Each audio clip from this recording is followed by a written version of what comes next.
Seuraava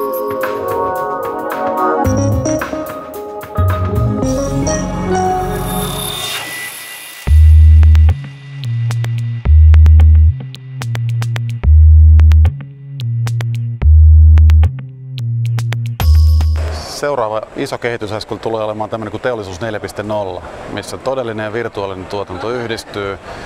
Tuote ja tuotanto kommunikoi paremmin keskenään ja pystytään paremmin optimoimaan sitä kokonaislopputulosta.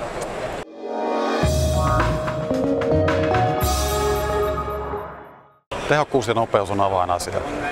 Mitä paremmin pystyy hallitsemaan tuotantoketjun ja sen eri vaiheet, optimoimaan, sitä paremmin pystyy vastaamaan siihen kilpailutilanteeseen.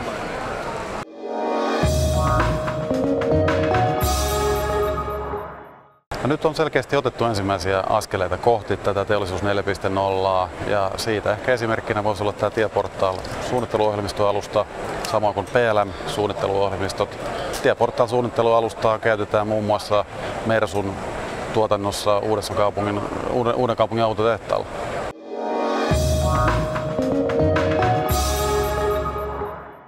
Ensinnäkin meillä on hyvin laaja-alainen näkemys koko teollisuudesta. Me panostetaan paljon tuotekehitykseen, meiltä tulee uusia innovaatioita, joilla pystytään tuomaan tehokkuutta, energiansäästöä, tuottavuutta meidän asiakkaille. Aika on rahaa, eli mitä nopeammin pystyy tuomaan tuotteen markkinoille, sitä paremmin pärjää kilpailussa ja sitä me voidaan tarjota meidän asiakkaille.